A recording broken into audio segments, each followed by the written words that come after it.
ஓம் நம சிவாய. அனைவருக்கும் தினம் ஒரு தகவல் சார்பாக இனிய வணக்கங்கள். இன்றைக்கி நம்ம பார்க்க போகிறது, நம்மளுடைய வாழ்க்கையில் துன்பங்கள் துயரங்கள் தீர நாம் இன்றைக்கி முழு பௌர்ணமி பரிகாரம் தான் நம்ம இன்றைக்கி பார்க்க போகிறோம். நம்மளுடைய வாழ்க்கையிலங்க எப்பயுமே ஒரு மனுஷனாக பிறந்தா வாழ்க்கையில் அனுபவித்த கஷ்டங்கள்லாம் கேட்டோன்னு வச்சுக்கோங்களேன், அவ்வளோ துயரம் மிக்கதாக இருக்கும். இதில் வசதி இருக்கிறவங்க ஏழை பணக்காரன் எந்தவித பாகுபாடுமே இல்லாமல் மனுஷனாக பிறந்த எல்லாருமே ஏதேனும் ஒரு சந்தர்ப்பத்தில் கண்டிப்பாக கஷ்டங்களை அனுபவிச்சுட்டு தான் வந்திருப்போம். இதில் யாருமே விதிவிலக்கே கிடையாதுங்க. இதில் ஆனால் ஒரு சிலருக்கு அவங்க கஷ்டங்கள் டக்குன்னு கிராஸ் பண்ணி வெளியில் வந்துடுறாங்க. ஆனால் ஒரு சிலரோட வாழ்க்கையில் துன்பங்களை தொடர்ந்து அனுபவிச்சுட்டே இருப்பாங்க. இதுக்கு முடிவுங்கிறதே கிடையாதா? இது என்னதான் பண்ணுறது? போன ஜென்மத்து வினைகளா கர்ம வினைகளான்னு சொல்லிட்டு அவங்க நிறைய பேர் சொல்கிறத நம்ம கேள்விப்பட்டிருக்கோம். இந்த துன்பங்களும் துயரங்களும் வாழ்க்கையை விட்டு தீரத்துக்கான இப்போ எளிமையான ஒரு பரிகாரம் பற்றி தான் இன்றைக்கி பார்க்க போகிறோம். இந்த பரிகாரத்தை நம்ம செய்கிற நாள் மட்டும், அதாவது ஆரம்பிக்கிற நாள் முழு பௌர்ணமியாக இருக்கணுங்க.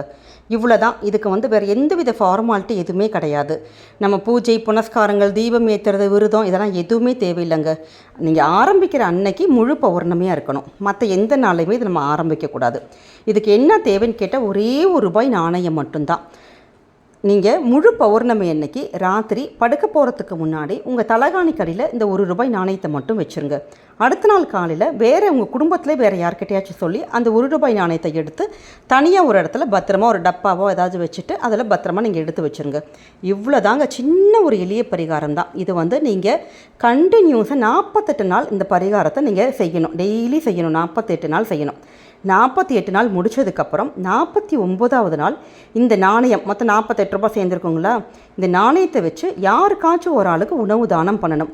உங்களுக்கு எவ்வளோ பேருக்கு கொடுக்க முடியுமோ பண்ணுங்கள். இல்லாட்டி எங்களால் ஒரே ஒருத்தருக்கு மட்டும் தான் பண்ணணும் அப்படின்னு நினச்சிங்கன்னா அந்த ஒரு ஆளுக்கு எவ்வளோ செலவாகுமோ அதோடு சேர்ந்து இந்த ₹48 சேர்ந்து நீங்கள் வாங்கிக்கணும். இவ்வளோதாங்க.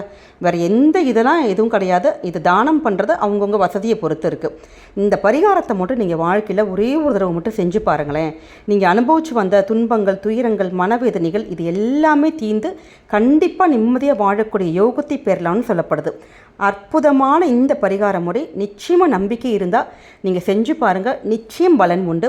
நிறைய பேர் செஞ்சு பலன் பெற்ற ஒரு பரிகாரம். கண்டிப்பாக நீங்கள் இதையும் செஞ்சு நீங்கள் பண்ணிவிட்டு உங்களுக்கு தெரிஞ்சவங்க யாருக்கையாவது ஷேர் பண்ணிங்கன்னு வச்சுக்கோங்களேன். அவங்க இது மூலமாக அவங்க ஒரு பலன் அடைஞ்சாங்கன்னா அந்த புண்ணிய பலன்களும் உங்கள் குடும்பத்துக்கு தாங்க போய் சேரும். இதே மாதிரி மீண்டும் இன்னொரு நல்ல பதிவோடு சந்திப்போம். நன்றி, வணக்கம்.